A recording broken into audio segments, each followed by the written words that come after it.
ऐसी वीडियो रोज देखने के लिए आप मेरे वीडियो को लाइक करें, इस पे कमेंट करें और अपने दोस्तों के साथ शेयर करें। और हाँ, अगर आप इस चैनल पे नए हैं तो इसे सब्सक्राइब करना ना भूलें। यह कहानी है एक लड़की को देखा तो पार्ट 2 का 1506 से आगे की कहानी।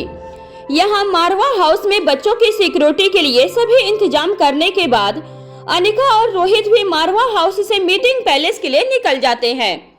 यहाँ पूरे विश्व के बेहतरीन हैकर्स जमा हुए थे जो इस साइबर ग्रुप का हिस्सा थे। वे सभी विश्व की साइबर सिक्योरिटी के लिए प्रतिबद्ध थे। दुनिया को एक बेहतरीन जगह बनाए रखने के उद्देश्य से अपनी नई नई खोजों को अंजाम दे रहे थे। इनके आविष्कारों के लिए इन्हें फाइनेंस करता था साइबर सिक्योरिटी ग्रुप, जिसके हेड खुद अनिका गुलेरिया और रोहित मारवा थे और इसका संचालक था कौटिल्य। आज सभी उन्हीं महत्वपूर्ण आविष्कारों की चर्चा करने के लिए यहाँ पर इकट्ठा हुए थे ताकि अपने ज्ञान को एक दूसरे के साथ बांट सके। साथ ही वह निश्चिंत भी रह सके कि उन्होंने अपने आविष्कारों को गलत लोगों के साथ साझा नहीं किया है। पहला दिन होने के वजह से सबसे पहले सभी मेंबर्स बारी बारी अपना और अपनी खोज का संक्षेप में परिचय देना शुरू करते हैं। मीटिंग शुरू होने के बाद भूमिका जब एक साथ होकर भी अलग अलग होने का इंतजाम देखती है तो दंग रह जाती है। जिस केबिन में अनिका, रोहित, प्रीति और भूमिका मौजूद थे, वहां से वह सभी अन्य लोगों को देख सकते थे, लेकिन उन लोगों में से कोई भी उन्हें नहीं देख सकता था। यहाँ तक कि वह लोग आपस में भी एक दूसरे के केबिन के अंदर नहीं देख सकते थे। सभी केबिन से होकर रास्ता स्टेज तक जाता था। सभी बारी बारी अपने नंबर पर स्टेज पर आकर अपनी खोज की विस्तृत जानकारियां देने के साथ साथ उसके इस्तेमाल करने की तकनीक भी सिखाने वाले थे। क्योंकि कौटिल्य खुद एक बड़ा हैकर था, इसलिए आज वह भी अपने नए इन्वेंशन को अपने ग्रुप के बाकी सदस्यों के साथ इंट्रोड्यूस करने वाला था। इसके अलावा वह हैकर्स ग्रुप की मेजबानी भी खुद ही कर रहा था। उसके बुलाने पर पहला मेंबर, जिसका नाम यूनिक था, वह स्टेज पर आ जाता है। अपने सभी साथियों को विश करने के बाद स्टेज पर लगी हुई स्क्रीन पर वह प्रोजेक्ट के द्वारा अपने इन्वेंशन के बारे में बताना शुरू करता है। यूनिक ने एक ऐसी डिवाइस और सॉफ्टवेयर डिजाइन किया था जिसकी मदद से इंसान के सेंसेस के द्वारा उनके अंदर पैदा हुई बीमारी को ट्रेस किया जा सकता था। इसके अलावा आने वाले कुछ महीनों में कोई व्यक्ति किस बीमारी से ग्रसित होने वाला है यह भी पता लगाया जा सकता था। समय पर जानकारी होने की वजह से इंसान खुद को उससे बचाने के लिए पहले से अपने जीवन शैली में बदलाव कर सकता था। उन सभी सदस्यों ने जिन चीजों को इजाद किया था उन्हें दिखाने के लिए अंतिम 2 दिन नियत किए गए थे। उससे पहले केवल उसके बारे में सैद्धांतिक जानकारी ही दी जाने वाली थी और इस वक्त वही सब चल रही थी। यूनिक ने अपने पूरे फेस पर ब्लैक मास्क पहना हुआ था, जिसमें से उसकी सिर्फ आंखों के 2 गोल ही नजर आ रहे थे। जब यूनिक अपने प्रोजेक्ट के बारे में बता रहा था तब भूमिका कौटिल्य से कहती है, क्या सभी इसी तरह मास्क लगाकर प्रेजेंटेशन देने वाले हैं? कौटिल्य कहता है, हाँ, यही वह तरीका है जिससे सब एक दूसरे से मिलकर भी अपनी पहचान छुपा लेंगे। एक पल रुककर कौटिल्य आगे कहता है, इतना ही नहीं, बाहर की दुनिया में बातचीत करने के लिए यह लोग वॉइस डिवाइस का इस्तेमाल करते हैं ताकि उनकी आवाज से भी कोई इन्हें पहचान न सके। लेकिन आज यह ऐसा नहीं करने वाले हैं, क्योंकि वह यह एक दूसरे पर इतना भरोसा तो कर ही सकते हैं। सिक्योरिटी साइबर ग्रुप के एक मेंबर ने एक ऐसी डिवाइस तैयार की थी जिसकी मदद से किसी भी हार्डवेयर के अंदर प्लांट किए गए सॉफ्टवेयर की हूबहू कॉपी तैयार की जा सकती थी। इसके लिए हार्डवेयर सिर्फ उस डिवाइस की रेंज में होना चाहिए था। इसी तरह से मीटिंग को चलते हुए 2 दिन बीत जाते हैं। एक एक करके सभी मेंबर्स आकर अपनी अपनी इन्वेंशन पर प्रेजेंटेशन देकर अपने अपने केबिन में लौटते जाते हैं। लेकिन आज जब बटरफ्लाई नाम की एक मेंबर स्टेज पर आकर बोलना शुरू करती है तब भूमिका अपने आंखें बंद कर लेती है। उसकी भौहें चढ़ जाती है और माथे पर सलवटें दिखाई देने लगती है। कौटिल्य का ध्यान जब भूमिका पर जाता है तो वह चिंतित हो उठता है और भूमिका से पूछता है, तुम ठीक तो हो ना? क्या तुम्हारी तबीयत खराब हो रही है? भूमिका अपनी आंखें खोलती है और कौटिल्य की तरफ देखकर मुस्कुराते हुए कहती है, मैं बिल्कुल ठीक हूँ, बस अपने दिमाग पर जोर डालने की कोशिश कर रही हूँ कि यह आवाज मैंने कहाँ सुनी है। कौटिल्य बड़ी ही हैरानी से भूमिका की तरफ देखता है। भूमिका आगे कहती है, पता नहीं मुझे ऐसा क्यों लग रहा है जैसे कि इस आवाज को पहचानना मेरे लिए बेहद जरूरी है। इसके बाद वह अपना ध्यान स्टेज की तरफ लगा देती है।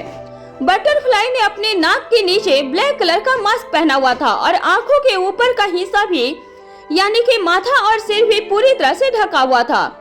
उसके चेहरे या शरीर पर कोई भी हिस्सा दिखाई नहीं दे रहा था, लेकिन उसकी आंखें पूरी तरह से दिखाई दे रही थी। कुछ देर के बाद भूमिका फिर कहती है, मैं पूरे दावे के साथ कह सकती हूँ कि मैं इसे जानती हूँ, मैं इन आंखों को भी पहचानती हूँ, लेकिन मुझे याद नहीं आ रहा है कि यह आवाज मैंने कहाँ सुनी है और यह आंखें मैंने कहाँ देखी है। तभी भूमिका की तारीफ करते हुए कौटिल्य कहता है, इतना परेशान होने की जरूरत नहीं है, मुझे पूरा विश्वास है कि अगर यह इतनी ही जरूरी आंखें हैं तो तुम इन्हें पहचान ही लोगी। आखिर ऑफिसर भूमिका से कोई कैसे बच सकता है। वहीं दूसरी तरफ वैनिटी ट्रक में मारवा हाउस से 1 किलोमीटर की दूर पर एक्सपर्ट हर्षिता कहती है, आज दूसरी रात है, हम बच्चों के कमरे में अब तक भी अंदर नहीं पहुंच पाए हैं। बच्चों के कमरे का दरवाजा सिर्फ तभी खुलता है जब सिक्योरिटी गार्ड खाना लेकर अंदर जाते हैं। नौकरों को भी अंदर जाने की अनुमति नहीं है। बालकनी की तरफ से कोई भी दरवाजा खुला हुआ नहीं है। दरवाजा छोड़ो, कोई खिड़की या रोशनदान भी ऐसा नहीं जिससे अंदर जाया जा सके। सभी पर लॉक के साथ साथ पर्दे भी लगे हुए हैं। अंदर क्या चल रहा है कुछ दिखाई नहीं दे रहा। योगेश कहता है, मैं हैरान हूँ, इन दोनों पति पत्नी ने अपने बच्चों को इतनी तगड़ी ट्रेनिंग दी है कि 2 दिन में एक बार भी कोई बच्चा बाहर नहीं निकला। हर्षिता कहती है, इन लोगों के कमरे ही एक बड़े मकान के बराबर है। अगर बाहर भी नहीं निकलेंगे तो इन्हें क्या ही फर्क पड़ेगा। फर्क तो यहाँ हम पर पड़ रहा है, बैठे बैठे परेशान हैं। ऊपर से माँ साहब का डर अंदर ही अंदर खाए जा रहा है। योगेश कहता है, आज तुम खिड़कियों के शीशे तोड़कर अंदर क्यों नहीं घुस जाती। हर्षिता व्यंग्य करते हुए कहती है, तुम्हारा सुझाव बेहद अच्छा है, लेकिन यह सोचते हुए तुम भूल गए हो कि हमें खाली घर में चोरी करने के लिए नहीं घुसना है। उस कमरे में बच्चे मौजूद हैं, शीशा टूटने से आवाज होगी। बच्चों के साथ साथ सिक्योरिटी गार्ड को भी पता चल जाएगा कि कमरे की बालकनी में घुसपैठिए मौजूद हैं। योगेश अपने एक हाथ की हथेली पर दूसरे हाथ की मुट्ठी बनाकर मारता है और लगातार बार बार इसी तरह अपने हाथ पर मुट्ठी मारते मारते कुछ सोचने की कोशिश करता है। उसके थोड़ी देर के बाद हर्षिता से कहता है, इस मुसीबत से बाहर आने का कोई न कोई हल जरूर होगा और वह सिर्फ तुम ही सोच सकती हो, क्योंकि यह विविधकाय क्या क्या कर सकता है यह तुमसे ज्यादा मैं नहीं जानता। एक काम करो, एक बार फिर से देखो कि यह विविधकाय और क्या क्या कर सकता है। कोई न कोई रास्ता जरूर निकल जाएगा। हमें हर हाल में बच्चों के कमरे के अंदर जाना ही होगा। तभी हर्षिता कहती है, वैसे हमें इतना परेशान होने की भी जरूरत नहीं है, क्योंकि माँ साहब ने कहा था कि उनके हर मोमेंट पर नजर रखनी है। हम कह देंगे कि उन्हें घर में ही अपने कमरे में नजरबंद कर दिया गया है। फिर कुछ देर सोचने के बाद आगे कहती है, क्यों न हम प्रीति, अनिका और रोहित का पीछा करें। यह बच्चे बाहर नहीं निकल रहे हैं, पर वह तीनों तो बाहर जा रहे हैं ना। हर्षिता की बात सुनकर योगेश के चेहरे पर बड़ी सी मुस्कान आ जाती है और वह कहता है, तुम सही कहती हो, हम बच्चों के कमरे के बाहर केवल कल और इंतजार करेंगे। उसके बाद परसों सुबह से हम वही करेंगे जो तुम कह रही हो। तभी हर्षिता गहरी सोच में चली जाती है। योगेश पूछता है, क्या हुआ? वह कहती है, हमें अपनी जगह से हिलने की इजाजत नहीं। उनका पीछा करने के लिए हमें विविधकाय के साथ यह जगह छोड़नी होगी। हम विविधकाय की रेंज से बाहर नहीं हो सकते। योगेश हर्षिता की बात सुनकर गंभीर हो जाता है। फिर कुछ सोचकर कहता है, अभी तुम्हें यह सब सोचकर दिमाग खराब करने की जरूरत नहीं। कल मैं इस बारे में माँ साहब से बात करने की कोशिश करूंगा। वहीं दूसरी सुबह डाइनिंग हॉल में मारवा हाउस। यह मीटिंग इतनी दिलचस्प थी कि प्रीति, जो भी अपने काम के चलते यहाँ आना भी नहीं चाह रही थी, उसने विश्व की रिपोर्ट के लिए जाने का नाम तक नहीं लिया। आज तीसरे दिन भी वह मीटिंग पैलेस जाने के लिए तैयार थी। अनिका और प्रीति विशु का रूटीन ट्रीटमेंट करने के बाद अंडरग्राउंड से बाहर आ चुके थे। अनिका तैयार होने के लिए अपने कमरे में जाती है और प्रीति अपने रूम में जाने के लिए डाइनिंग हॉल से होते हुए आगे बढ़ जाती है। ठीक इसी वक्त सनी उसे ढूंढते हुए वहां आ पहुंचता है। प्रीति को देखकर सनी कहता है, क्या तुम आज भी बाहर जाने वाली हो? प्रीति जवाब देती है, हाँ मुझे जाना ही होगा। फिर प्रश्न करते हुए कहती है, तुम बताओ कैसे हो? तुम्हारा प्रोजेक्ट कैसे चल रहा है? सनी कहता है, इस वक्त प्रोजेक्ट से ज्यादा उथल पुथल मेरी जिंदगी में दूसरी चीजों की वजह से मची हुई है। सनी की बात सुनते ही प्रीति हैरानी से उसको घूरने लगती है। सनी आगे कहता है, तुमने कहा था कि जब तक मैं ना कहूँ तब तक कोई बात मत करना, लेकिन तुमने पलटकर पूछा भी नहीं कि आगे क्या हुआ। अब प्रीति और भी ज्यादा हैरानी से सनी को देखती है। ठीक इसी वक्त सनी के पीछे से ओंकार आता हुआ नजर आता है। सनी का बोला हुआ अंतिम वाक्य उसने भी ठीक ठीक सुना था। सनी अपनी बात को आगे बढ़ाते हुए कहता है, तुम्हें क्या मालूम कि जब किसी इंसान की जिंदगी में कुछ साल उसके दिमाग से गायब हो जाते हैं तब कैसा लगता है? फिर इमोशनली ब्लैकमेल करते हुए कहता है, क्योंकि मुझे कुछ याद नहीं है और मैं पूरी तरह से अपने दोस्तों पर निर्भर करता हूँ, इसलिए तुम इतना भाव खा रही हो। ठीक इसी वक्त ओंकार पीछे से आकर सनी के कंधे पर हाथ रखता है। सनी ओंकार की तरफ देखने लगता है। ठीक इसी वक्त प्रीति अपनी चुप्पी तोड़ते हुए बोलती है, मैं चुपचाप तुम्हें सुन रही हूँ और कुछ कह नहीं रही हूँ, तो तुम बेहिसाब तरीके से बोले ही चले जा रहे हो। इससे पहले कि प्रीति आगे कुछ कहती, ओंकार उसे रोकते हुए कहता है, दोस्त होने की इतनी सजा तो हम दोनों को भुगतनी ही होगी। तुमने ही तो कहा था कि आगे क्या करना है हम तीनों मिलकर तय करेंगे। अब तुम्हें ही वक्त की नजाकत को समझना होगा। ओंकार को अपना पक्ष लेते हुए देखकर सनी के चेहरे पर मुस्कान आ जाती है। ओंकार की बात सुनकर प्रीति का भी गुस्सा 7वें आसमान पर पहुंचने से पहले ही छू हो जाता है। अब सनी कहता है, अगर तुम्हारे पास थोड़ा सा वक्त हो तो क्या हम कहीं एक तरफ चलकर बात कर सकते हैं? सबसे नजदीक प्रीति का कमरा था, इसलिए तीनों दोस्त प्रीति के कमरे में पहुंच जाते हैं। प्रीति कहती है, आई एम सॉरी, मुझे वक्त नहीं मिला और बिजी होने की वजह से किसी और चीज का ख्याल भी नहीं आया। सनी कहता है, कोई बात नहीं, लेकिन अब यह देखो। ऐसा कहकर वह अपने फोन में एक मैसेज खोलकर प्रीति के हाथ में पकड़ा देता है, जिसमें लिखा था, वक्त कभी नहीं मिलता, वह निकालना पड़ता है। इस तरह हम कभी नहीं मिल पाएंगे, इसलिए जगह अपने तय की है और हम समय तय करते हैं। कल होटल हेवन में 2 बजे लंच पर मिलेंगे। आपके पास इनकार करने का विकल्प नहीं है, हम आएंगे भी और आपका इंतजार भी करेंगे।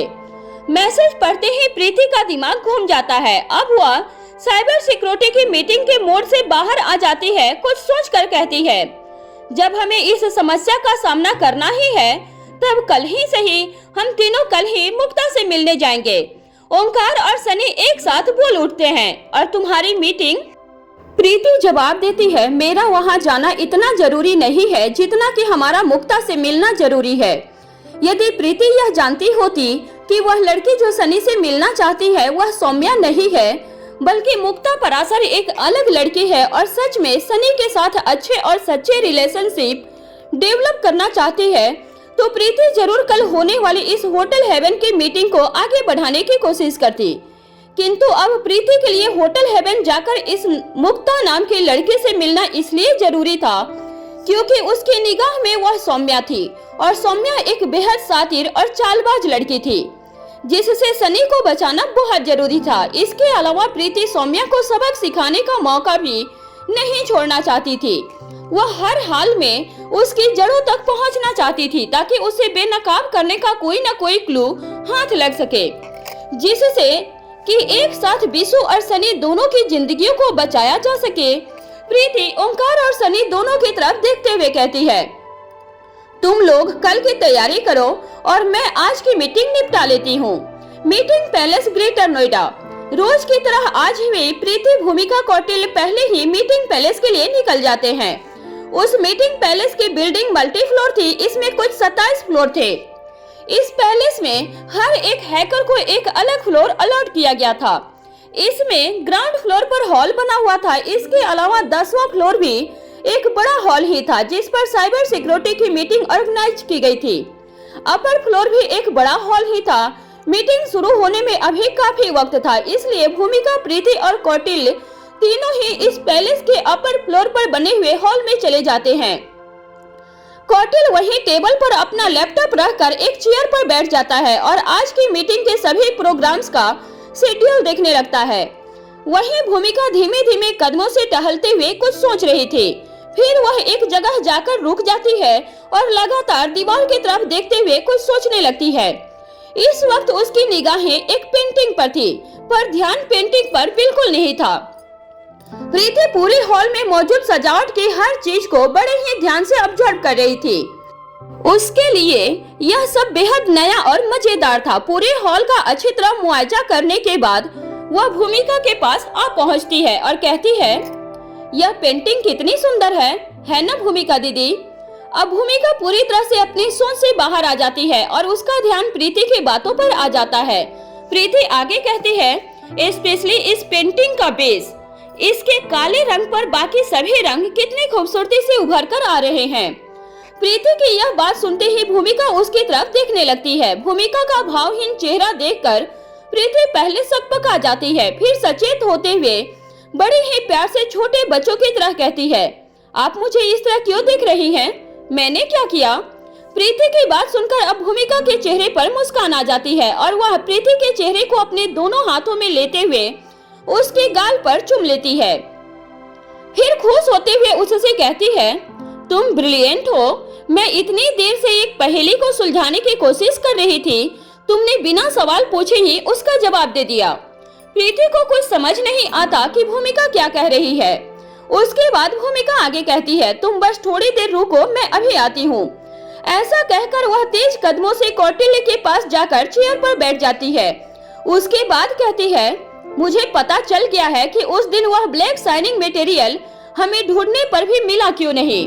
कौटिल्य भूमिका की बात सुनकर लैपटॉप की स्क्रीन को नीचे कर देता है और उसकी ओर देखने लगता है।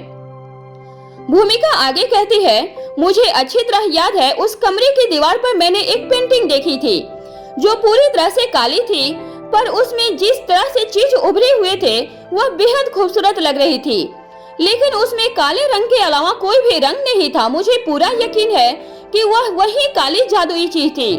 फिर परेशान होते हुए कहती है, वह कमरे में भी मौजूद थी और हमें दिखाई नहीं दी। फिर अपने ही सिर पर हाथ रखकर अपनी कोहनी को टेबल पर टिकाकर आराध भाव से कहती है, मुझे अपनी बेवकूफी पर हैरानी हो रही है कि वह मुझे अपनी आंखों के सामने होकर दिखाई नहीं दी।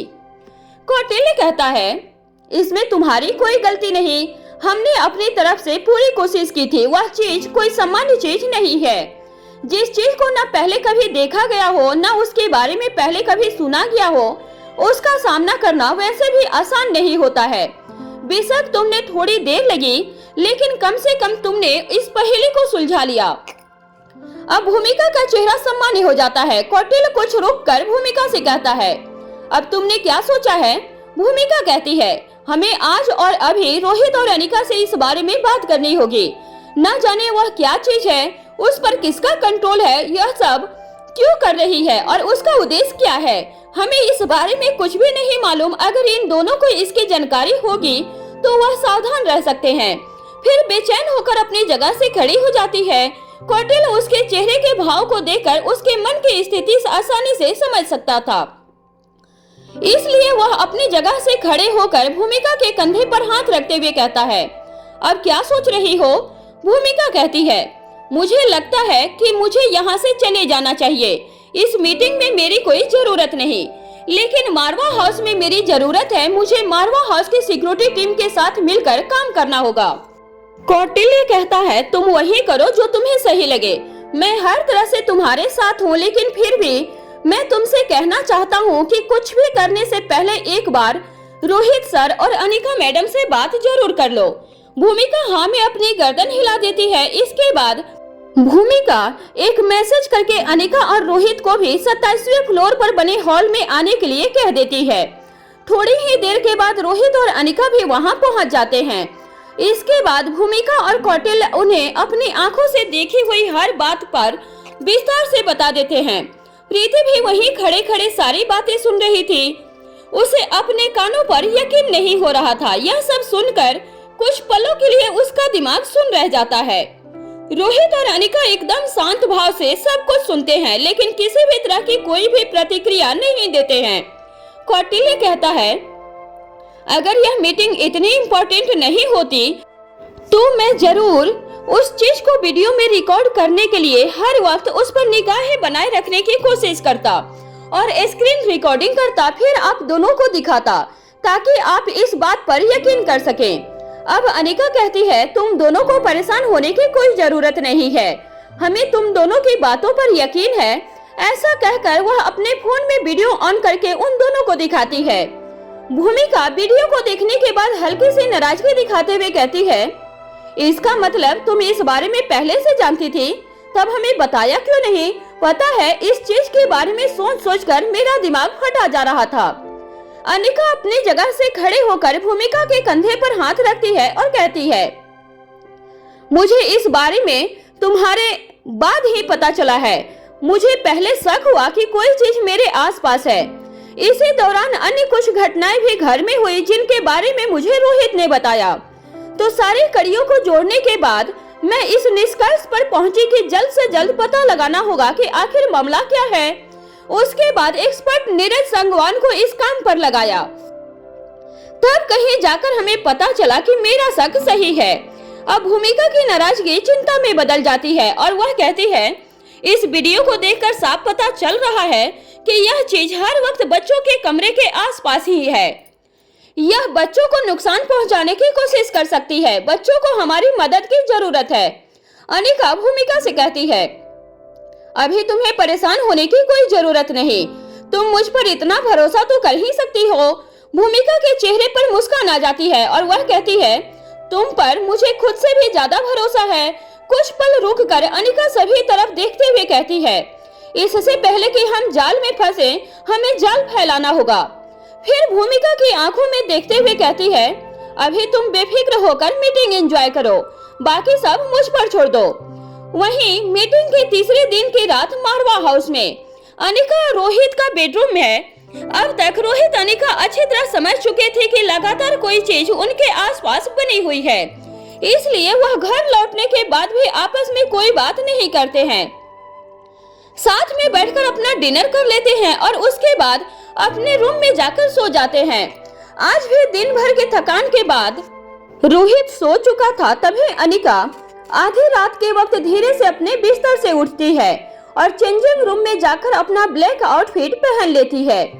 जैसे ही वह बेडरूम के अंदर वापस आती है, रोहित को उसके आहट से पता चल जाता है कि वह बाहर निकलने की तैयारी कर रही है। रोहित जैसे ही उसे रोकने के लिए अपना हाथ टेबल लैंप की तरफ बढ़ाता है, तभी कुछ सोचकर रुक जाता है। अनिका के वापस बाथरूम में जाने के बाद वह अपना फोन उठाकर मेल चेक करता है, जिसमें अनिका ने मैसेज छोड़ा था। सिर्फ 3 घंटे। रोहित का मन हुआ कि वह भी अनिका के पीछे पीछे जाए, क्योंकि खतरा हर जगह फैला हुआ था। लेकिन फिर उसने खुद को समझाया, मुझे अनिका पर भरोसा रखना चाहिए, वह खुद ही पूरी तरह से तैयार और अलर्ट होगी। अनिका ने घर के बाहर निकलने के लिए सीक्रेट रिसर्च लैब के खुफिया रास्तों से बाहर जाने का मन बनाया था, क्योंकि हर तरफ सिक्योरिटी पहले से कई गुना ज्यादा बढ़ा दी गई थी। ऐसे वक्त में वह बिना वजह अपने ही सिक्योरिटी गार्ड्स के बीच अफरा तफरी का माहौल पैदा नहीं करना चाहती थी और साथ ही उस काली चीज की निगाहों में भी नहीं आना चाहती थी। मारवा हाउस से बाहर निकलने के बाद करीब 500 मीटर दूर जाने पर उसे एक गाड़ी दिखाई देती है, जिसे वह अपने फिंगरप्रिंट से अनलॉक करती है। फिर उस ऑटोमेटिक गाड़ी में बैठने के बाद उसे ड्राइविंग मोड में डालकर वह अपना ध्यान बाहर लगा देती है कि कहीं कोई उसका पीछा तो नहीं कर रहा। लगभग 1 घंटे के बाद वह दिल्ली हरियाणा के बॉर्डर पर पहुंच जाती है।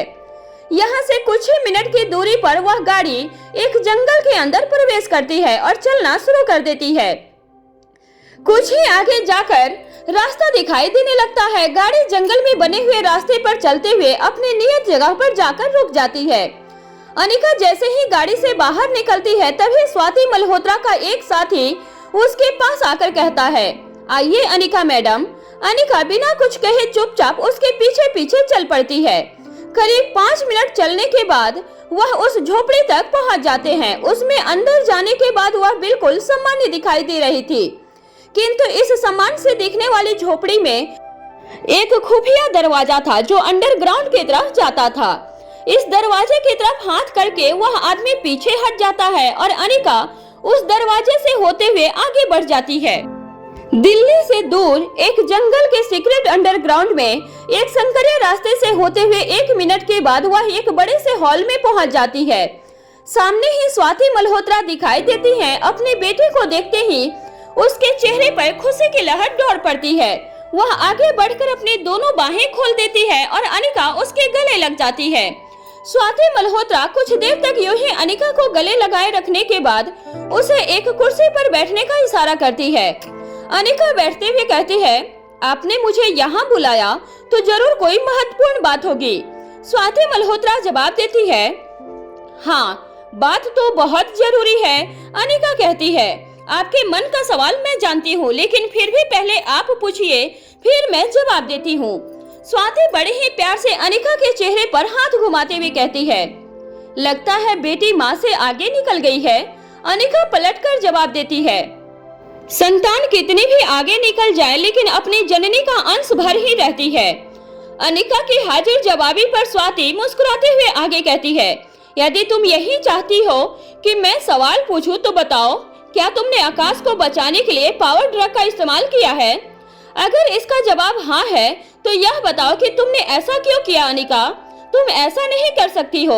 यह कोई सामान्य दवाई नहीं जो सभी को बांट दी जाए। ऐसा कहकर स्वाति अनिका की तरफ देखने लगती है। अब अनिका अपनी जगह से खड़े होकर अपने दोनों हाथों को मोड़ लेती है और फिर बिना पल के झपकाए स्वाति मल्होत्रा की तरफ देखते हुए कहती है, मुझे अच्छी तरह पता था कि जिस सवाल से मेरे दुश्मन छटपटा रहे होंगे वह सवाल मेरी माँ को भी मुझ तक जरूर खींच लाएगा। अगर आप अनिका पर नहीं कर सकती तो अपने खून पर भरोसा तो करना ही चाहिए था। अनिका मुस्कुराकर आगे कहती है, इस बारे में बाकी बातें बाद में करते हैं, पहले मुझे आपको कुछ और बताना है। ऐसा कहकर वह स्वाति के करीब आ जाती है। स्वाति उसके आगे बोलने का इंतजार करती है। अनिका कहती है, आपकी नवासी को वह सारा खजाना चाहिए जो मनाली वाले घर में है। अगर आपकी इजाजत हो तो क्या वह मैं उसके लिए मंगा लूं? स्वाति के चेहरे के हाव भाव बदल जाते हैं और वह मुस्कुराते हुए कहती है, मेरी रिया इतनी बड़ी हो गई है कि उसे अब वह सभी किताबें पढ़नी है। वह आगे पूछती है, आर्यन और अलेक्जेंडर कैसे हैं? अनिका कहती है, वह तीनों एकदम बढ़िया हैं। पहले मुझे लगता था कि अलेक्जेंडर आपके नक्शे कदम पर है, पर अब रिया का भी कुछ ऐसा ही हाल दिखाई दे रहा है। फिर मुस्कुराकर आगे कहती है, अभी वह किताबें मांग रही है, कहीं कल को मनाली वाला घर ही न मांगने लगे। स्वाति मल्होत्रा चेहरे पर हल्की सी हंसी आ जाती है और वह कहती है, मेरी रिया की डिमांड को पूरा करने के लिए तुम्हें परेशान होने की जरूरत नहीं है। उसे जो चाहिए वह मिल जाएगा। मैं उन सभी किताबों की कॉपी खुद भिजवा दूंगी।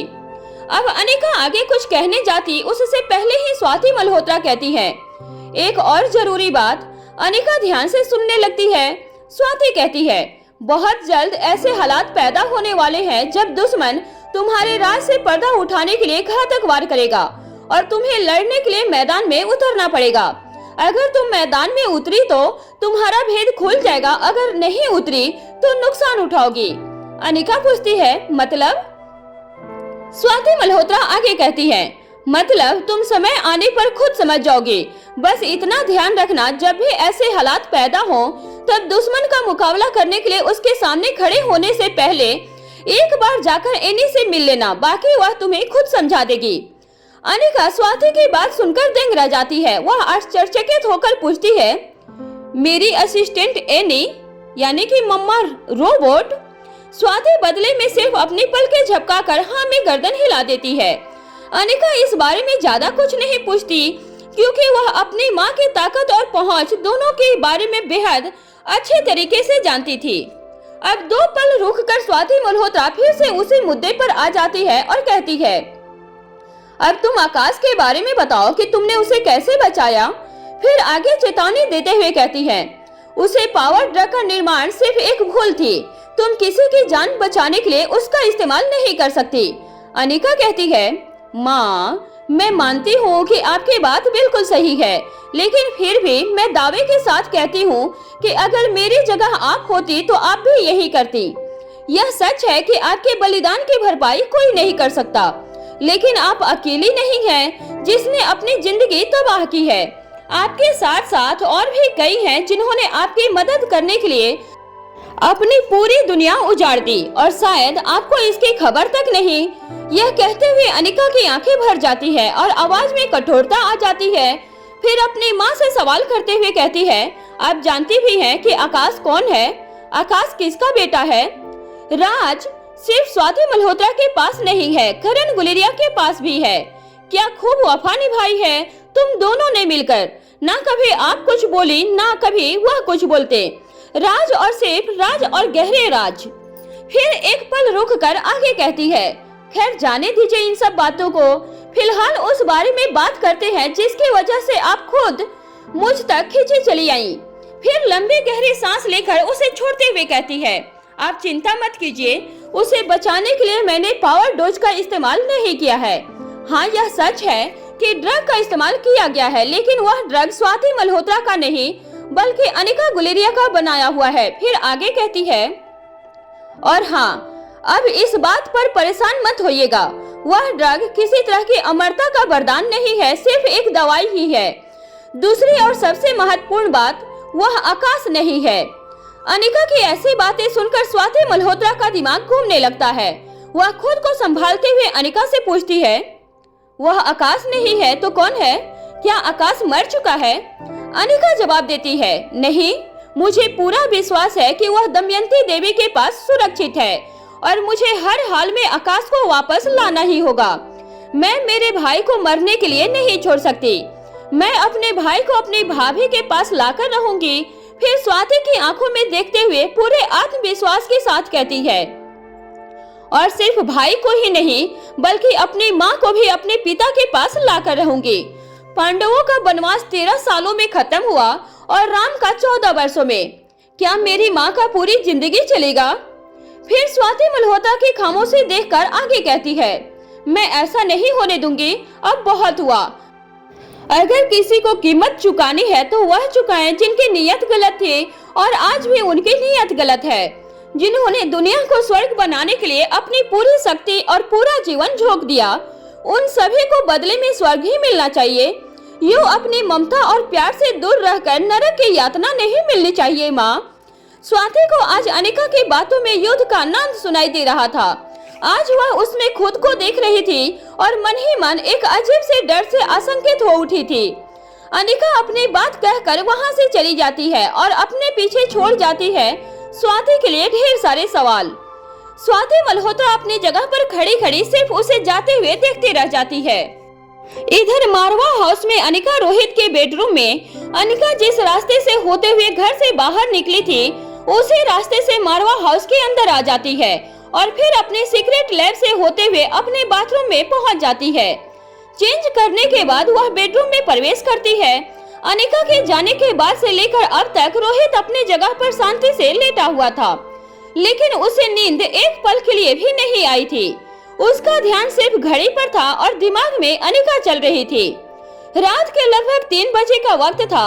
जैसे ही अनिका बेड पर लेटने लगती है रोहित उसके सिर के नीचे अपना हाथ रख लेता है।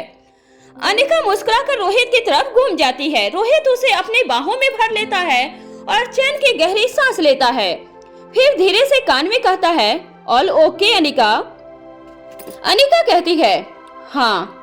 फिर आंखें बंद कर लेती है।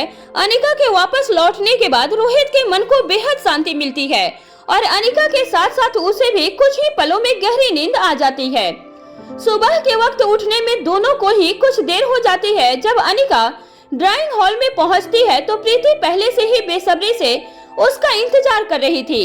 अनिका को देखते ही वह अपनी जगह से उठ खड़ी होती है और उसके साथ बीसू के नियत उपचार के लिए सीक्रेट अंडरग्राउंड की तरफ चल पड़ती है।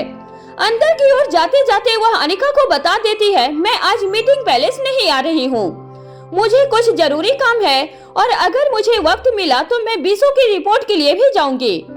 अनिका प्रीति की तरफ देखती है और मुस्कुरा देती है, फिर वापस सामने की तरफ देखकर आगे बढ़ते हुए पूछती है, क्या वह जरूरी काम ओंकार है? प्रीति अभी सनी के बारे में कोई बात नहीं करना चाहती थी। वह चाहती थी कि पहले कोई सबूत हाथ लगे, उसके बाद वह अनिका से इस बारे में कोई बात करेगी। वह बात को टालने के लिए सिर्फ नीचे सिर करके मुस्कुरा देती है, जिसका मतलब था कि वह आज ओंकार से मिलने वाली थी।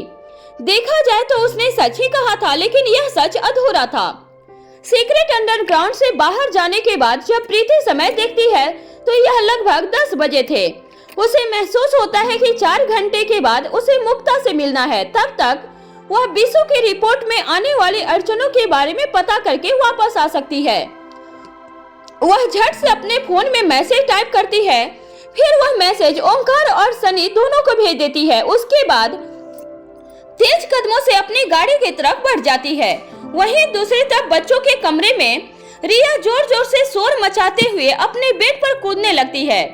या my mama is the great ever, I am so happy. फिर अपने दोनों हाथ ऊपर करती है और दोबारा से उछलना शुरू कर देती है और उछलते उछलते गोल गोल घूमने लगती है। रिया का शोर सुनकर आर्यन और एलेक्जेंडर अपने अपने कामों को छोड़कर उसके बेड के पास आकर खड़े हो जाते हैं।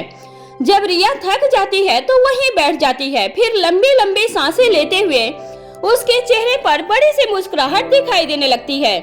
उसकी मुस्कुराहट देखकर दोनों भाइयों के चेहरे पर भी मुस्कान दिखाई देने लगती है। अब आर्यन कहता है, क्या तुम हमें भी बताओगी कि तुम्हें ऐसा क्या मिल गया है कि तुम्हारी खुशी से पूरा कमरा झूम उठा है? आर्यन और एलेक्जेंडर दोनों रिया के जवाब का इंतजार करने लगते हैं। रिया अपनी सांसों को थामती है और उत्साह से जवाब देती है, मम्मा ने कहा है कि मुझे वह सारी किताबें मिल जाएगी जो मुझे चाहिए।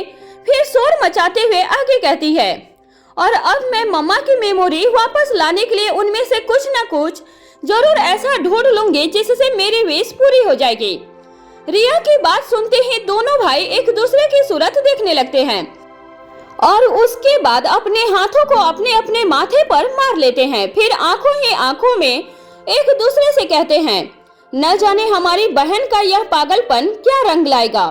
तभी एलेक्जेंडर रिया से पूछता है, क्या तुमने अपने कोर्स की सभी बुक कंप्लीट कर ली है? एलेक्जेंडर की बात पर रिया उसे घूर कर देखती है। अब आर्यन कमान संभालते हुए कहता है, हमारे कहने का मतलब है कि हम कैसे मान ले कि तुम वह सब किताबें पढ़ सकती हो और उससे कुछ सीख सकती हो। सीखना भी छोड़ो, कुछ काम का ढूंढ भी सकती हो। आर्यन की बात पर एलेक्जेंडर को एक युक्ति सूझती है और वह झट से कहता है, हम नहीं चाहते कि मम्मा की एक्सपेक्टेशंस तुमसे बंधे और उसके बाद टूट जाएं। आर्यन कहता है, एलेक्जेंडर की बात बिल्कुल ठीक है, तुम पहले हम दोनों को यह साबित करके दिखाओ कि तुम जो कह रही हो वह कर सकती हो। तुम जिस काम को शुरू करोगी उसे बीच में तो नहीं छोड़ोगी ना? दोनों भाई अच्छी तरह से जानते थे कि वह कितनी बड़ी बात कर रहे हैं। उतनी सारी किताबों को पढ़ना वैसे भी किसी के लिए आसान काम नहीं था।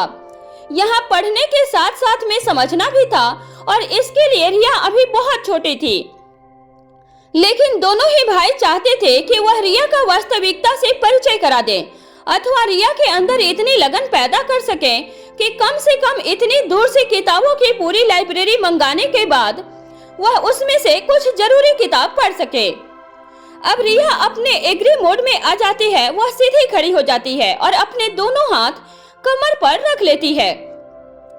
फिर थोड़ी देर के बाद अपना एक हाथ दोनों भाइयों की तरफ करते हुए कहती है, मैं तुम्हें साबित कर दूंगी कि मैं यह कर सकती हूँ। आर्यन कहता है, कैसे साबित करोगी? तभी एलेक्जेंडर कहता है, हाँ बताओ मुझे, तुम यह कैसे साबित करोगी कि तुम अपने काम को बीच में नहीं छोड़ोगी? रिया तपाक से जवाब देती है, मैं उन किताबों को पढ़ने से पहले तुम्हें अपनी कोर्स की सभी बुक कंप्लीट करके दिखाऊंगी, तब तो तुम दोनों मान जाओगे ना? रिया की बात सुनकर दोनों ही भाइयों को अंदर ही अंदर इतनी खुशी होती है कि वह उनके चेहरे पर झलक आती है और दोनों एक ही सुर में बोल पड़ते हैं। हाँ, यही तो हम चाहते हैं, रिया कहती है। क्या मतलब? क्या कहा तुम दोनों ने? तब आर्यन बात को संभालते हुए कहता है, हमारा मतलब है कि तुम हमें यह साबित कर दो कि तुम यह कर सकती हो। रिया ने जो करने की ठानी थी वह बच्चों का खेल नहीं था। बड़े बड़े वैज्ञानिक के लिए भी यह एक टेढ़ी खीर थी। बड़ों की तपस्या के बाद ऐसे शोधों का सकारात्मक परिणाम निकलता है। मासूम सी रिया यह नहीं जानती थी कि वह बेकार ही इतनी मेहनत करने के बारे में सोच रही है, लेकिन दोनों ही भाई यह सोचकर बेहद खुश थे कि रिया कुछ अलग करने वाली है। उसके सफल होने की उम्मीद दोनों भाइयों को रत्ती भर भी नहीं थी, लेकिन रिया इस बहाने कुछ नया सीखने वाली है, इस तरह से ज्ञान को आत्मसात करने वाली है। उन दोनों भाइयों के लिए यही काफी था। इसके अलावा अगर रिया किताबों में व्यस्त हो जाती तो दोनों ही भाइयों को अपने बाकी कामों के लिए अधिक समय मिल जाने वाला था। वहीं दूसरी तरफ होटल हेवन। बहुत सोच विचार करने के बाद मुक्ता ने सनी से मिलने के लिए पर्सनल केबिन बुक किया था, ताकि वह बिना आसपास के लोगों की परवाह किए आराम से बैठकर सनी से बातें कर सकें, कुछ उसे अपने बारे में बता सकें और बहुत कुछ उसके बारे में जान सकें। यह केबिन 5 स्टार रूम से कम नहीं था। मुक्ता ने जो समय सनी को मिलने के लिए दिया था उससे काफी पहले ही वह होटल हेवन में अपने केबिन में मौजूद थी। विराट भी वहीं अपने दोनों हाथ बांधे एक जगह पर खड़ा था। मुक्ता थोड़ी सी नर्वस दिखाई दे रही थी। तभी मुक्ता को ख्याल आता है कि उसने सनी को टाइम तो बता दिया, लेकिन यह नहीं बताया कि आना कहां पर है। मुक्ता अपना फोन उठाकर उस पर सनी को भेजने के लिए एक मैसेज टाइप करती है। इससे पहले कि वह केबिन की जानकारी सनी को दे पाती, उसके फोन पर सनी का मैसेज फ्लैश होने लगता है, जिसमें उसने टेबल का नंबर भेजा था कि वह किस टेबल पर मिलने वाले हैं। सनी का मैसेज पढ़ते ही मुक्ता के चेहरे का रंग उड़ जाता है। वह चाहती तो एक पल में मैसेज करके सनी को केबिन में आने के लिए कह सकती थी, लेकिन उसने जानबूझकर ऐसा नहीं किया। उसे ऐसा महसूस हुआ कि ऐसा करना ठीक नहीं होगा, क्योंकि अब अच्छी तरह जानती थी कि सनी के लिए अपने ही भाई के होटल के केबिन बुक करना कोई बड़ी बात नहीं थी। इसलिए मुक्ता सोचती है कि उसे सनी को केबिन में आने के लिए नहीं कहना चाहिए। ऐसा करने से शायद सनी उसके बारे में अच्छी राय न बना पाए या फिर सनी असहज महसूस करे। वहीं दूसरी तरफ सनी ने जानबूझकर मुक्ता को पब्लिकली मिलने के लिए फोर्स किया था, ताकि वह उससे पब्लिकली बदला ले सके। मुक्ता कुछ देर तक सोचती रहती है और उसके बाद तय करती है कि वह सनी के होटल हेवन पहुंचने के बाद उससे मिलने के लिए उसकी बुक की गई टेबल पर पहुंच जाएगी। वहीं दूसरी तरफ मारवा हाउस में प्रीति ने आज जानबूझकर ऐसा आउटफिट सिलेक्ट किया था जिसमें वह कंफर्टेबल रहे। वह किसी भी परिस्थिति के लिए पूरी तरह तैयार रहना चाहती थी। प्रीति ने लाइट पिंक कलर की without sleeve collar neck kurti पहनी थी, जिसके गले पर हैवी वर्क किया गया था और कुर्ती का बाकी हिस्सा प्लेन था। इसके साथ लाइट स्काई ब्लू कलर की जैगिंग के साथ दुपट्टा पहन रखा था। खुले बालों में हल्के मेकअप के साथ छोटी सी बिंदी माथे पर लगाई हुई थी। उसकी आंखों के गहरे काजल से उसकी आंखें अधिक गहरी और बड़ी दिखाई दे रही थी। हाई हील की जगह पर आज उसने जुतियां पहनी थी। कट स्लीव होने की वजह से उसकी कुर्ती की फिटिंग लाजवाब लग रही थी, जिसमें उसका फिगर उभर कर आ रहा था। सिंपल लुक में भी वह बेहद खूबसूरत लग रही थी। वह जल्दबाजी में अपने बालों को अपनी उंगलियों से ठीक करते हुए अपने कमरे से बाहर निकलती है। वह शीघ्र अति शीघ्र सनी और ओंकार के पास पहुंचकर जाना चाहती थी। उसका ध्यान अपने बालों और कपड़ों पर था। वह इतनी शीघ्रता में थी कि कमरे से बाहर निकलकर 2 कदम चलने के बाद ही एक लंबे लड़के से टकरा जाती है। प्रीति के टकराते ही 2 मजबूत हाथ उसे संभाल लेते हैं। इससे पहले कि वह समझ पाती कि उसके साथ क्या हुआ, उसके कानों में आवाज पड़ती है, गले लगना है तो यूं ही लग लो, इसके लिए टकराने की क्या जरूरत है? अगर तुझे झिझक महसूस होती है तो मैं अपना चेहरा दूसरी तरफ कर लेता हूँ। यह आवाज सनी की थी। सनी की बात पर जहाँ ओंकार के चेहरे पर मुस्कुराहट आ जाती है, वहीं प्रीति उसे झूठे गुस्से वाली नजरों से घूरती है। फिर प्रीति कहती है, मुझसे उलझने की जगह होटल हेवन पहुंचने पर फोकस करो। ओंकार और सनी भी सूट बूट ब्लेजर में डांसिंग लग रहे थे। यहाँ से यह तीनों होटल हेवन के लिए निकल जाते हैं। जैसे ही उन तीनों की गाड़ी मारवा हाउस से बाहर निकलकर कुछ दूर पहुंचती है, तभी वहां एक गाड़ी लगाकर खड़ा हुआ आदमी फोन पर किसी से बात करता है। टारगेट मारवा हाउस से रवाना हो चुका है। याद रहे, आंखों के आगे से गायब न हो पाए। वहीं दूसरी तरफ बेनिटी ट्रक में मारवा हाउस से कुछ दूर अपने कान पर हेडफोन लगाकर योगेश कहता है, माँ साहब, प्रीति मारवा हाउस से बाहर निकल चुकी है, हम उसका पीछा करें? दमयंती देवी पूछती है। यह तुम्हारा काम नहीं है, क्या तुम जानते हो कि वह कहाँ गई है? योगेश ने कहा, जी हाँ माँ साहब। इससे पहले कि योगेश आगे कुछ कह पाता, दमयंती देवी कहती हैं, तुम्हें वहाँ से हिलने की जरूरत नहीं है, अपनी जगह पर ही बने रहो। युवराज को फोन करो और उसे सब समझा दो। उसके जैसे नाजुक लड़की को पकड़ने के लिए धुरंधरों की जरूरत नहीं है, 2-4 आदमी ही काफी होंगे। योगेश जी माँ साहब कहकर चुप हो जाता है। उधर दमयंती देवी फोन रख देती है। अब योगेश हर्षिता की तरफ देखता है। वह समझ जाती है कि उसे आगे क्या करना है। हर्षिता इंटरनेट की मदद से युवराज को कॉल करती है। वहां अननोन नंबर से कॉल आने की वजह से युवराज अपना फोन खुद नहीं उठाता और उसे गजेंद्र पाल की तरफ बढ़ा देता है। युवराज का फोन गजेंद्र पाल उठाता है। गजेंद्र पाल कहता है, इस वक्त भैया जी थोड़ा बिजी हैं, मैं उनका सेक्रेटरी गजेंद्र पाल बात कर रहा हूँ, कहिए क्या काम है? उधर से योगेश कहता है, भैया जी से कहो योगेश का फोन है।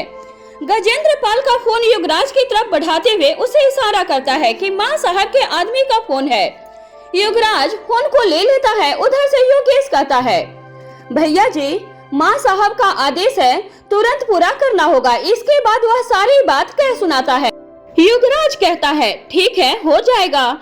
इसके बाद वह गजेंद्र पाल को बताता है कि उन्हें क्या काम सौंपा गया है। तभी गजेंद्र पाल कहता है, जी भैया जी, मैं अपने 4 आदमी लेकर अभी निकलता हूँ।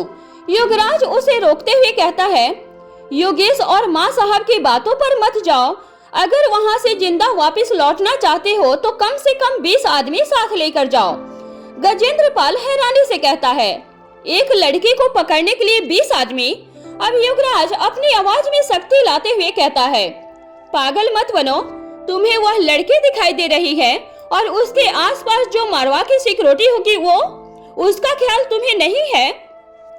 मैं किसी भी कीमत पर यह मानने के लिए तैयार नहीं कि मारवा परिवार का कोई भी सदस्य आज की तारीख में अकेला हो सकता है और उसके आसपास सुरक्षा चक्र मौजूद न हो। गजेंद्र चाहे सुरक्षा चक्र दिखाई दे या न दे, उस पर चक्र का तेज धार जरूर होगी। अब गजेंद्र कुछ सोचने लगता है। मारवा की सिक्योरिटी का नाम सुनते ही उसके दिमाग में वह दिन घूमने लगता है जब उन्होंने माँ साहब के सिपाहियों को हरा दिया था। अब गजेंद्र पाल कहता है, आप सही कहते हैं भैया जी, मैं कम से कम 25 आदमी साथ लेकर जाऊंगा। कुछ को साथ रखूंगा और बाकी को सावधान रहने के लिए कहकर जाऊंगा। गजेंद्र जैसे ही वहां से आगे बढ़ता है, तभी युवराज उसे रोकते हुए कहता है, तुम्हें पता है ना कि कहां जाना है? गजेंद्र पाल कहता है, जी भैया जी, मालूम है, होटल हेवन जाना है। युवराज कहता है, तो होटल हेवन के हिसाब से अपने आदमियों का हुलिया ठीक कर लेना। गजेंद्र पाल कहता है, जी भैया जी, यह तो मैंने सोचा ही नहीं था। दूसरी तरफ होटल हेवन पहुंचने के बाद प्रीति सिक्योरिटी गार्डों की टीम को रिक्वेस्ट करती है कि कम से कम वह उनके साथ अंदर ना आए। प्रीति उन्हें विश्वास दिलाते हुए कहती है, अपना ही होटल है और हम अंदर ही हैं, हम सभी बाहर ही हमारा इंतजार करें। अगर हमें किसी भी तरह का खतरा महसूस होगा या आपकी जरूरत होगी तो हम तुरंत आपको सूचित कर देंगे। सिक्योरिटी गार्डों को भी प्रीति की बात सही लगती है और वह बाहर ही इंतजार करने लगते हैं। प्रीति के एक तरफ सनी और दूसरी तरफ ओंकार चल रहा था। दोनों ही यंग मैन हैंडसम लग रहे थे। ओंकार ने अपनी जिंदगी में ऐसी समस्याओं को झेला था कि वह पहले ही काफी कॉन्फिडेंट था और अब सनी का भी रूप पूरी तरह से बदल चुका था। दिखने में तो वह पहले ही स्मार्ट था, लेकिन अब उसकी बॉडी लैंग्वेज कॉन्फिडेंट हो गई थी। जिसकी वजह से उसकी स्मार्टनेस बढ़ गई थी। प्रीति सनी से कहती है, जो मैंने कहा है उसे याद रखना। इस ब्लूटूथ को एक पल के लिए भी अपने कान से निकलने की जरूरत नहीं है। हम दोनों तुम्हारी सभी बातों को सुनते रहेंगे और जब सही वक्त होगा तब तुम्हारे पास आ जाएंगे, या फिर जब तुम्हें लगे कि तुम्हें हमारी जरूरत है तो एक इशारा कर देना, हम तुरंत तुम्हारी टेबल पर चले आएंगे। सनी जाकर अपने टेबल पर बैठ जाता है और उसके समानांतर एक दूसरी टेबल पर प्रीति और ओंकार बैठ जाते हैं। आज सौम्या की ड्यूटी की टाइमिंग 1:30 बजे ही खत्म हो चुकी थी। वह अपने रूम में लौट आई थी। फ्रेश होकर चेंज करने के बाद जब वह अपने पर्स में से अपना फोन निकालती है तो उसे देखकर मन ही मन सोचती है, आज इसे चार्ज करने का भी वक्त नहीं मिला। फिर चार्ज करने के लिए जैसे ही आगे बढ़ती है तो उसे याद आ जाता है कि वह इसका चार्जर नीचे रिसेप्शन पर ही प्लग में लगा हुआ छोड़कर आ गई है। वह अपना चार्जर लेने के लिए नीचे रिसेप्शन पर पहुंच जाती है। ठीक इसी वक्त उसके एक सहकर्मी उससे पूछती है, सौम्या क्या तुम मेरी एक मदद कर सकती हो प्लीज। सौम्या उसकी तरफ देखने लगती है। वह अपनी बात को आगे बढ़ाते हुए कहती है, मैं अभी यहाँ से हिल नहीं सकती, मेरा भाई बाहर ही खड़ा है, उसका दिमाग बहुत जल्दी ही गर्म हो जाता है। अगर उसे थोड़ी और देर यहाँ खड़ा रहना पड़ा तो वह वापस लौट जाएगा। मम्मी ने मेरे लिए कुछ सामान देकर उसे यहाँ भेजा है, क्या तुम उससे वह ले आओगी। सौम्या मुस्कुराकर प्यार से कहती है, बस इतनी सी बात, तुमने कहा और मैंने कर दिया, अभी लेकर आती हूँ। तुम उसे मेरी ड्रेस का कलर बता दो और कह दो कि मैं सामान लेने बाहर आ रही हूँ। अब तक सनी, प्रीति और ओंकार तीनों अपनी अपनी टेबल पर पूरी तरह से सेटल हो चुके थे और बेसब्री से मुक्ता का इंतजार कर रहे थे। मुक्ता के इंतजार में तीनों की निगाहें बीच बीच में इधर से उधर घूम रही थी। सनी ने खुद भी मुक्ता की फोटो देखी थी और ओंकार को भी दिखाई थी, लेकिन इस बारे में प्रीति को कोई जानकारी नहीं थी। ठीक इसी वक्त ओंकार कहता है, देखो वह लड़की सनी की तरफ आ रही है। फिर अपनी बात को ठीक करते हुए कहता है, मेरा मतलब मुक्ता आ गई है। प्रीति भी उसी ओर देखने लगती है। उसे सौम्या आती हुई दिखाई देती है। तभी उसके मुंह से निकल पड़ता है, मतलब मेरा शक सही था, सौम्या ही मुक्ता है। तीनों दोस्त ब्लूटूथ के जरिए एक दूसरे से कनेक्टेड थे। ओंकार की बात सुनते ही सनी भी उसी ओर देखने लगता है। इस वक्त सनी के चेहरे पर सामान्य हाव भाव थे। ठीक इसी वक्त सौम्या की नजर सनी पर पड़ती है। सनी को अपनी तरफ देखते हुए उसके दिल की धड़कनें बढ़ जाती है। उसके मन ही मन अच्छा भी लगता है, पर तभी उससे कुछ कदम आगे चल रही लड़की सनी के पास आकर रुक जाती है। सनी अपनी जगह से खड़े होकर उसका वेलकम करता है और सीट ऑफर करता है। और सौम्या को ऐसा महसूस होता है कि सनी की निगाह उस पर थी ही नहीं। उसने एक पल के लिए भी सौम्या को नहीं देखा था। अब सौम्या को ऐसा लग रहा था जैसे कि उसकी और उसकी खूबसूरती की घोर बेइज्जती हुई हो। उसे इतनी शर्म महसूस हो रही थी जैसे उसके ऊपर किसी ने घड़ों भर के पानी डाल दिया हो। वह अपने कदमों की गति बढ़ाते हुए बाहर की तरफ निकल जाती है। सौम्या के बाहर जाने के बाद वह एक ओर खड़ी हो जाती है। उसका चेहरा तमतमाया हुआ था। उसे अंदर ही अंदर जलन महसूस हो रही थी। उसे सनी से कोई लगाव था, ऐसा इस वजह से बिल्कुल भी नहीं था। इस जलन का मात्र एक कारण था कि उससे ज्यादा किसी और की खूबसूरती को तवज्जो मिलना। वह अपने हाथों की मुठ्ठियां कस लेती है और लंबी गहरी सांसें लेकर अपने क्रोध को नियंत्रण में लेने का प्रयास करती है। मुक्ता ने आज की मीटिंग के लिए एक इंडो वेस्टर्न ड्रेस पहनी हुई थी। कट स्लीव कुर्ती के साथ लॉन्ग जैकेट और स्ट्रेट लाइन का घेरे वाला प्लाजो, जिसमें न केवल वह बेहद खूबसूरत लग रही थी बल्कि यह कहा जा सकता था कि वह काफी स्टनिंग लग रही थी। सनी भी उसे देखने के बाद कुछ पलों के लिए सब कुछ भूल गया था। मुक्ता एक नॉर्मल हाइट की खूबसूरत लड़की थी। रंग गोरा, लंबे और सीधे रेशम जैसे बाल, गहरी काली आंखें, मुस्कुराते हुए चेहरे पर मोतियों जैसे दांत। सौम्या को एक नजर देख लेने के बाद प्रीति अपनी आंखें उसके ऊपर से हटा लेती है, फिर नीचे चेहरा करके अपने फोन में देखने लगती है, लेकिन ओंकार की निगाहें अभी भी उन दोनों पर ही थी। ओंकार प्रीति से कहता है, वह दोनों साथ में बैठ गए हैं। फिर एक पल रुककर धीमी आवाज में आगे कहता है, प्रीति, यह मुक्ता पराशर देखने में काफी सुंदर है। इसके चेहरे की मासूमियत को देखकर ऐसा बिल्कुल नहीं लगता कि इससे सनी के साथ ऐसा किया होगा। प्रीति बिना उस ओर देखे ही जवाब देती है, मैंने तुम दोनों से पहले ही कहा था कि उसके चेहरे पर मत जाना। ओंकार कहता है, okay, yes yes, you are right. Preeti की यह लाइन सुनकर वहाँ बैठा हुआ सनी भी अपने मन में यही बात कहता है, यस, मुझे इसके चेहरे पर नहीं जाना है। मुक्ता सनी से कहती है, are you looking so smart?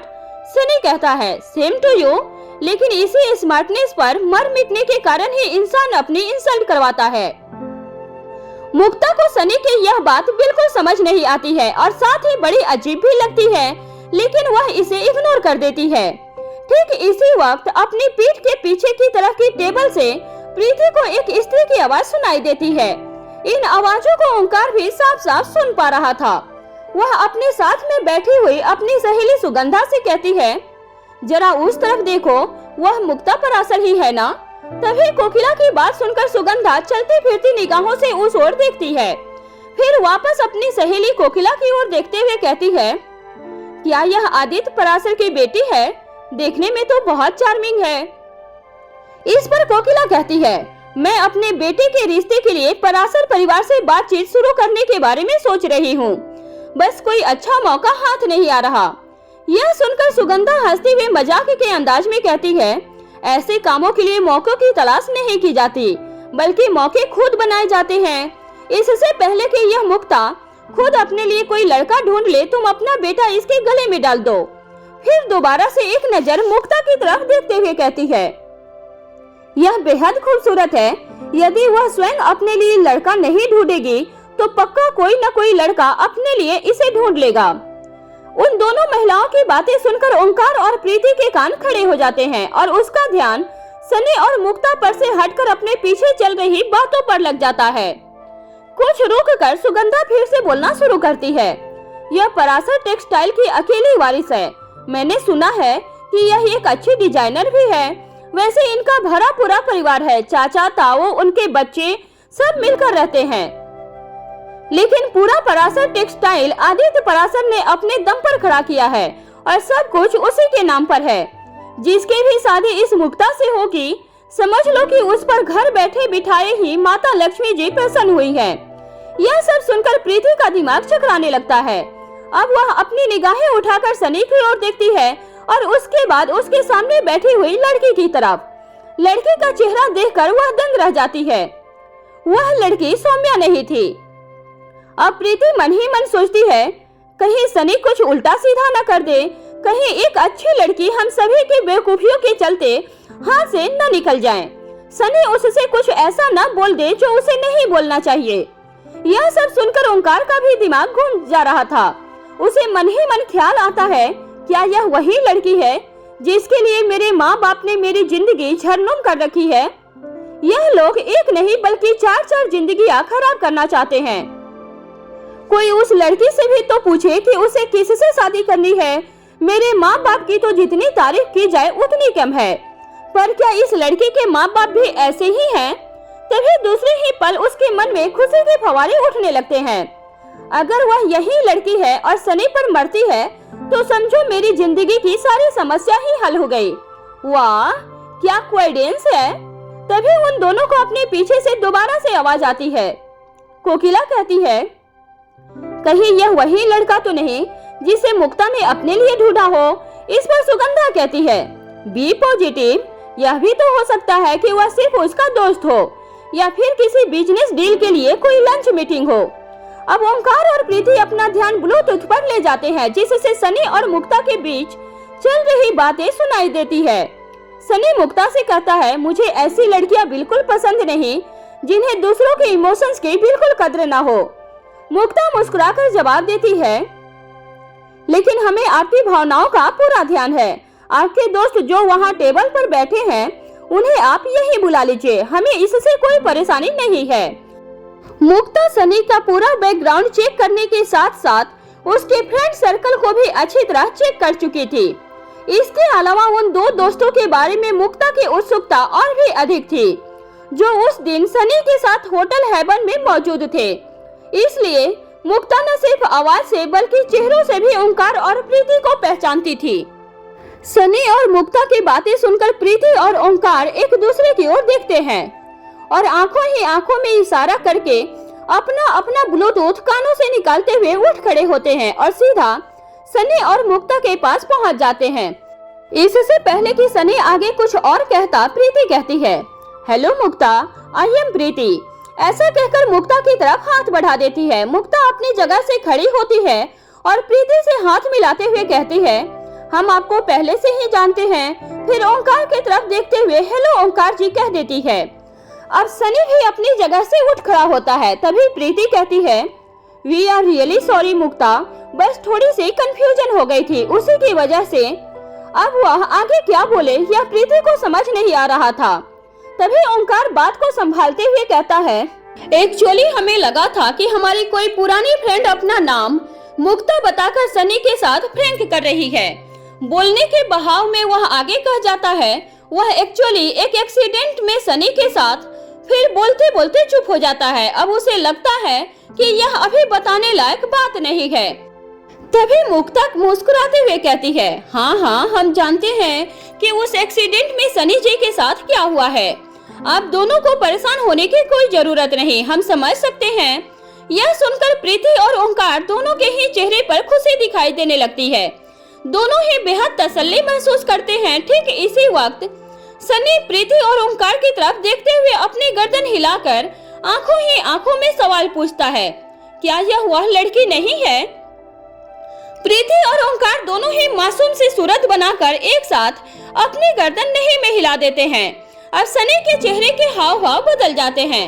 उसे एम्बैरेसमेंट फील होने लगती है। उसने न जाने मुक्ता को बिना वजह क्या क्या सुना दिया था। उसे यह सोचकर झिझक महसूस होने लगती थी कि मुक्ता उसके बारे में क्या सोच रही होगी। अब सनी मुक्ता की तरफ देखता है। मुक्ता मुस्कुराते हुए सनी की तरफ देख रही थी। फिर वह चारों एक दूसरे की शक्लें देखने लगते हैं, फिर हंस पड़ते हैं। तभी मुक्ता कहती है, अच्छा हुआ यह कंफ्यूजन दूर हो गई। तभी हमें सनी जी की बातों के मतलब समझ नहीं आ रहे थे। फिर मुक्ता सवाल भरी निगाहों से प्रीति की तरफ देखकर कहती है, पर यह कंफ्यूजन दूर कैसे हुई? प्रीति जवाब देती है, तुम्हारी मार्केट में डिमांड ही इतनी ज्यादा है। फिर मुस्कुराकर अपनी आंखों से इशारा करते हुए आगे कहती है, वह आंटी जी तुम्हें अपने घर की बहू बनाने के सपने देख रही हैं। बस उन्हीं की बातों से हमें पता चला कि तुम सच में ही आदित्य पराशर की बेटी मुक्ता पराशर हो। हमारे साथ किसी तरह का खेल नहीं खेल रही हो। तभी ओंकार बड़बड़ाता है, सिर्फ वही नहीं और भी हैं कुछ लोग जिन्हें मुक्ता को अपनी बहू बनाना है। प्रीति, मुक्ता और सनी तीनों ओंकार की तरफ देखने लगते हैं। ओंकार मुस्कुरा देता है और कहता है, धीरे धीरे सब समझ जाओगे। तभी सनी कहता है, आई एम सो सॉरी मुक्ता। मुक्ता जवाब देती है, इसमें आपकी कोई गलती नहीं, आपकी जगह हम होते तो शायद यही करते।